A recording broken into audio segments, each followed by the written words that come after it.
Welcome to TNPSC exams. இன்றைக்கி இந்த வீடியோவில் நாம் பார்க்க போகிறது standard 6 and standard 11 the solar system and the earth. இதில் எடுத்து கண்டிப்பாக டிஎன்பிசிலேருந்து கொஷின்ஸ் கேட்பாங்க. நம்ம 6th to 10th வரைக்கும் இருக்கிற ஜாகிரஃபி மட்டும் படித்தோம்னா 6th ஸ்டாண்டர்டில் மட்டும்தான் இந்த சோலார் சிஸ்டம் இருக்கும். அதுக்கப்புறம் பார்த்தோம்னா 11th ஸ்டாண்டர்டில் தான் இருக்கும். நீங்கள் 11th படிக்கிறது ரொம்ப நல்லது. இல்லை என்னால் முடியலன்னா 6th ஸ்டாண்டர்ட் மட்டும் படிச்சுக்கலாம், அது உங்கள் விருப்பம். லெசனுக்குள்ளே போகலாம். Okay, the universe is a vast endless space which includes galaxies, stars, planets and other objects. அப்போ ஒரு யூனிவர்ஸ் இருக்குன்னா அதில் என்னென்னலாம் இருக்குன்னா கேலக்ஸிஸ் இருக்குது, ஸ்டார்ஸ் இருக்குது, பிளானட்ஸ் இருக்குது, சன்னும் வந்து இதில் இன்க்ளூட் தான். இது எல்லாமே it forms combine to form the universe. அப்போது இந்த கேலக்ஸிஸு, சன்னு, ஸ்டார்ஸு, பிளானட் இதெல்லாம் நம்ம என்னென்னு சொல்லுவோம்னா செலஸ்டியல் பாடின்னு சொல்லுவோம். The celestial body together are called universe. It is also referred to as cosmos. அப்போ இந்த செலஸ்டியல் பாடிஸை வந்து நமக்கு என்ன பேர் சொல்கிறோம்னா யூனிவர்ஸ்ன்னு சொல்கிறோம். யூனிவர்ஸ் அப்படி இல்லைன்னா காஸ்மோஸ்ன்னு சொல்கிறோம். The study of universe is called cosmology. The term cosmos is derived from a Greek word cosmos. அப்போது ஸ்டடி ஆஃப் யூனிவர்ஸ் வந்து காஸ்மாலஜி. இது எந்த வேர்ட்லேருந்து டிரைவ் பண்ணியிருக்காங்கன்னா க்ரீக் வேர்ட்லேருந்து. அதோட டேர்ம் வந்து காஸ்மோஸ், KOSMOS. ஓகே, முன்னாடியே பார்த்த பாயிண்ட் மாதிரி தான். செலஸ்டியல் பாடிஸ்னால் நம்ம எது சொல்லுவோம்னா galaxies, stars, planet, comets, asteroids, meteoroids, natural satellites இதெல்லாம் கலந்தது தான் வந்து celestial bodies. Light year, unit used to measure distance between the celestial bodies. அப்போது ஒரு செலஸ்டியல் பாடிக்கும் இன்னொரு செலஸ்டியல் பாடிக்கும் உள்ள டிஸ்டன்ஸ் எப்படி மெஷர் பண்ணுவாங்கன்னா லைட் இயர் மூலியமாக தான் மெஷர் பண்ணுவாங்க. அதாவது distance between sun and the earth அப்படின்னு வச்சுக்கிட்டோன்னா இந்த லைட் இயர் மூலியமாக தான் அதோட டிஸ்டன்ஸ் வந்து கேல்குலேட் பண்ணுவாங்க. இப்போ 1 light year is equal to 9.461 into 10 to the power 5 meter. நான் இங்கே எழுதலை, உங்களுக்கு வேணா நீங்கள் எழுதுங்க. 9.461 into 10 to the power 5 meter, 1 light year. Okay, a light year is the distance by light in a year at a velocity of 3 lakh kilometer per second. Sound travels at a speed of 330 meter per second. அப்போது ஒரு light வந்து எவ்வளோ travel ஆகுதுன்னா 3 lakh kilometer per secondக்கு வந்து travel ஆகுதான் ஒரு வருஷத்துக்கு.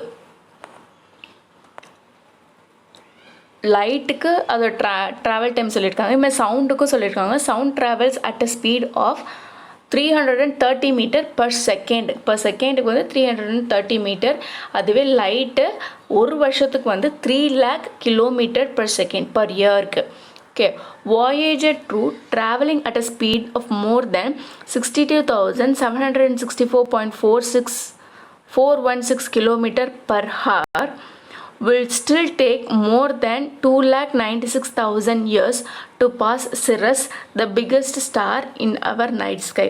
அப்போ Voyager 2ன்றது வந்து ஒரு ஸ்பேஸ் ஷட்டர். அது வந்து 1977 நாசா வந்து ஸ்பேஸ்க்கு சென்ட் பண்ணியிருப்பாங்க. எதுக்குன்னா to learn about the solar system ஜென்ரலாக.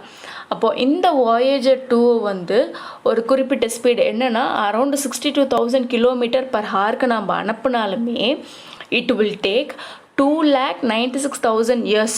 அவ்வளோ வருஷம் ஆகுமா எங்கே போய் சேர்றதுக்குன்னா சிரஸ்ன்ற ஒரு பிக்கெஸ்ட் ஸ்டார், நம்ம சோலார் சிஸ்டம்லேயே சிரஸ்ன்ற ஒரு பிக்கெஸ்ட் ஸ்டாரை வந்து ரீச் ஆகிறதுக்கு இவ்வளோ வருஷம் ஆகுதுன்னு சொல்கிறாங்க. இப்போ இது எதுக்கு கொடுத்துருக்காங்கன்னா நம்ம யூனிவர்ஸ் வந்து எவ்வளோ பெருசு அப்படின்றத கொஞ்சம் யோசித்து பார்க்குறதுக்கு தான் நமக்கு இந்த பாயிண்ட் கொடுத்துருக்காங்க.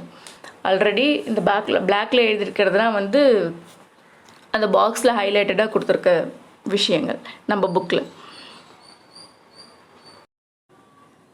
Okay. அடுத்து theories of Earth's origin. Earth's origin was first given by German professor Immanuel Kant. Mathematician Laplace revised in 1796 known as nebular hypothesis says planets were formed out of clouds of material associated with youthful sun which was slowly rotating. அப்போது சில mathematicians and physicians வந்து earth எப்படி form ஆச்சுன்றத ஒரு சில theories மூலிமா நமக்கு சொல்லியிருக்காங்க. First propone பண்ணது வந்து ஜெர்மன் ப்ரொஃபஸர் இமானுவேல் கெண்ட். இதை ரிவைஸ் பண்ணது வந்து லாப்லாஸ் இந்த இயர் 1796 known as நெபுலர் ஹைப்போதசிஸ்ன்னு சொல்லியிருக்கார். அப்போது இவர் என்ன சொல்லியிருக்காருன்னா இந்த பிளானட்ஸ் எல்லாம் எப்படி ஃபார்ம் ஆச்சுன்னா சன்லேருந்து ஒரு பார்ட்டிக்கல் தான் இந்த பிளானட்ஸ்லாம். இந்த பிளானட்ஸ் தான் சன்னை சுற்றி சுற்றி வருது அப்படின்ற மாதிரி இவர் வந்து சொல்லியிருக்காரு நெபுலார் hypothesis தியரியில்.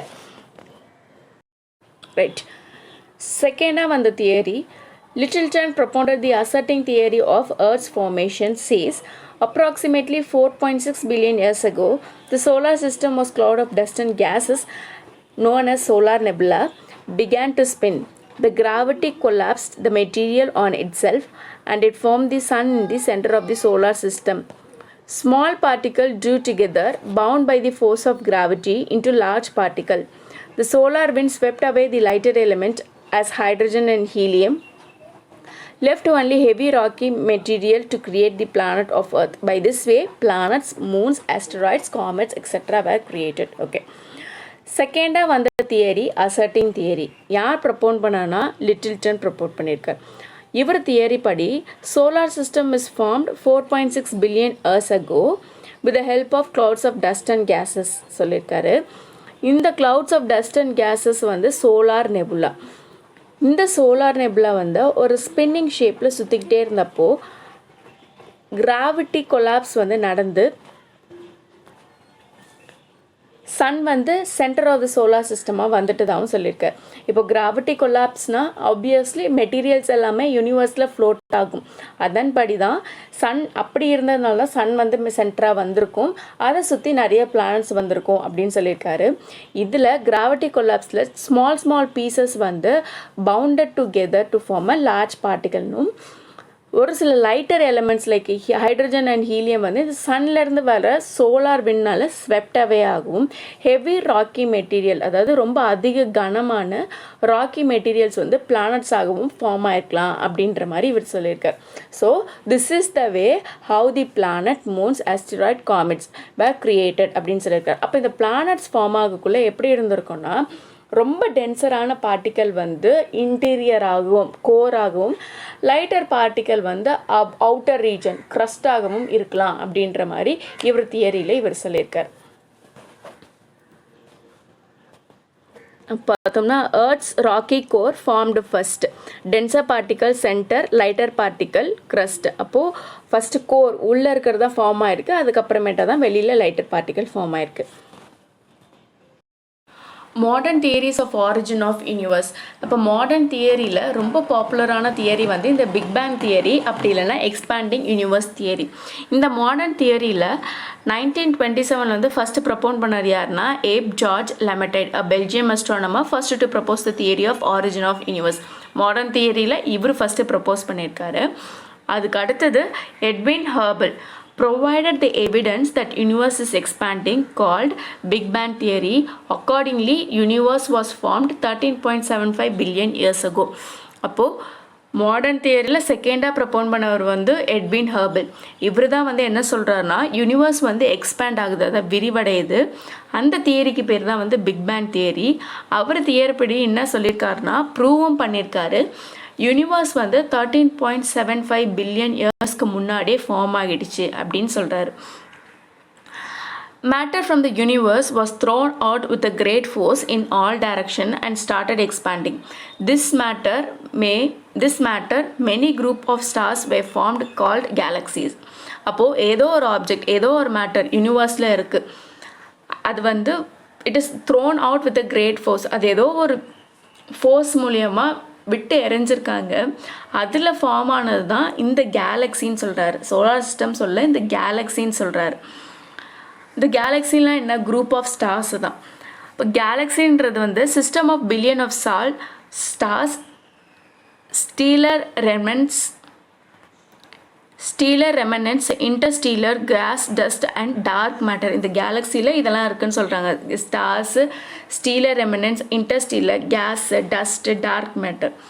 Galaxy derived from a Greek word galaxias, literally milky, a reference to milky way. அப்போ கேலக்ஸியா வந்து க்ரீக் வேர்டு கேலக்ஸியாஸ், லிட்ரரி இது என்ன சொல்கிறாங்கன்னா மில்கின்னு சொல்கிறாங்க. இந்த மில்கி வந்து எதை ரெஃபர் பண்ணுன்னா நம்ம இருக்கிற மில்கி வே கேலக்ஸியை. The Milky Way galaxy is the galaxy that consists our solar system. அப்போ நம்ம சோலார் சிஸ்டம் எங்கே பிளேஸ் ஆகிருக்குன்னா மில்கி வே கேலக்ஸியில் தான் நம்ம சோலார் சிஸ்டம் பிளேஸ் ஆகியிருக்கு. அப்போது எட்வின் ஹர்பல் படி ஏதோ ஒரு ஆப்ஜெக்ட் வந்து பர்ஸ்ட் ஆனதுனால தான் இந்த கேலக்ஸிஸ் ஃபார்ம் ஆகிருக்கு இல்லைங்களா. அப்போ இப்போ கேலக்ஸிஸ் வந்து 3 டைப்ஸாக பிரிச்சிருக்காங்க. ஒன்று வந்து ஸ்பைரல், இன்னொன்று வந்து எலிப்டிக்கல், இன்னொன்று வந்து இர்ரெகுலர். அப்போ ஸ்பைரல் ஃபஸ்ட்டு பார்க்கலாம். Flat and rotating disc of stars, gases and dust. ஃப்ளாட்டாக இருக்குது, ரொட்டேட்டிங் டிஸ்காகவும் இருக்குது of stars, gases and dust. Centre concentration of stars called as bulge. அப்போ அதோட சென்டர் வந்து கொஞ்சம் பல்ஜாக இருக்கிற மாதிரி இருக்குன்னு சொல்லியிருக்காங்க. Example Milky Way galaxy and Andromeda galaxy. Next elliptical galaxies older star with fewer gases. இதிலே பழைய ஸ்டார் ஆனால் அதில் இருக்க கேஸ் வந்து கம்மியாக தான் இருக்குது. எக்ஸாம்பிள் மெசிர் 89. அடுத்து irregular galaxies, youthful galaxies with more dust and gases, very bright. Example large Magellanic Cloud. Okay right. இப்போ இர்ரெகுலர் கேலக்ஸின்றது வந்து it is made up of more dust and gases. இது வந்து ரொம்ப பிரைட்டாக இருக்குது. எக்ஸாம்பிள் வந்து லார்ஜ் மெக்லனிக் கிளவுட். அப்போ இனிஷியலாக யூனிவர்ஸ் ஃபார்ம் ஆகக்குள்ளே தெர் வாஸ் ஒன்லி எனர்ஜி. அந்த எனர்ஜிக்கு அப்புறம் தான் lighter atom form combine together to form hydrogen and helium. அதுக்கப்புறமேட்டா தான் கேலக்ஸிஸ் வந்தது, group of galaxies. Group of கேலக்ஸிஸ்லேருந்து தான் ஸ்டார்ஸ் அண்ட் அதர் பிளானட்ஸ் வந்ததுன்னு சொல்லியிருக்காங்க. இப்போ நம்ம பார்க்குறதுல 4% தான் இந்த ஸ்டார்ஸு, பிளானட்ஸு, கேலக்ஸிஸு. மற்ற 96% எல்லாமே வந்து it is not known or not defined. New measurement techniques called as gravitational lensing confirm the age of the universe and the strength of dark energy. அப்போது அஸ்ட்ரானமர்ஸ் வந்து புதுசாக ஒரு டெக்னிக் ஃபவுண்ட் பண்ணியிருக்காங்க. என்னென்னா gravitational lensing. இந்த gravitational lensing வச்சு தான் யூனிவர்ஸோட ஏஜ் வந்து கண்டுபிடிக்கிறாங்க. And the strength of dark energy. Dark எனர்ஜினா அது எப்படி வந்து இந்த யூனிவர்ஸ் வந்து எக்ஸ்பேண்ட் ஆகுது, எப்படி இதெல்லாம் வந்து ஒரு ஆர்கனைஸ்டாக போகுது, இந்த யூனிவர்ஸை கம்பைண்டாக வச்சிருக்கிறது எதுனா இந்த டார்க் எனர்ஜி தான். Saul Perlmutter, Brian Schmidt, Adam Risch won Nobel Prize in Physics in 2011 for their discovery that universe is just expanding and picking up speed. இப்போ இந்த 3 ஃபிசிஷியனும் வந்து நோபல் ப்ரைஸ் வின் பண்ணியிருக்காங்க. எப்போனா 2011. எதுக்காகனா universe is just expanding and picking up the speed இந்த டாப்பிக்கில் இவங்க சொன்னதுனால they have got Nobel prize. Milky Way Galaxy was formed about 5 million years ago. அப்போ நிறைய கேலக்ஸிஸ் இருக்குது. அதில் மில்கி வே கேலக்ஸி வந்து 5 million years ago மாதிரி ஃபார்ம் ஆயிருக்கு. Andromeda galaxy is the nearest to the earth apart from Magellanic cloud galaxy. அப்போ நம்ம milky வே கேலக்ஸிக்கு பக்கத்தில் இருக்க எர்த் வந்து பக்கத்தில் இருக்க கேலக்ஸி வந்து ஆண்ட்ரோமெடா கேலக்ஸி. அதுக்கு ஃபார் அப்போர்ட் தான் இந்த மெக்லனிக் கிளவுட் கேலக்ஸி. அடுத்தது ஸ்டார்ஸ் அண்ட் கான்ஸ்டலேஷன்ஸ் பார்ப்போம். A star is a type of astronomical object which has its own heat and light. Star வந்து ஒரு astronomical object. இந்த ஸ்டார் எப்படி ஃபார்ம் ஆயிருக்குன்னா high amount of heat and light.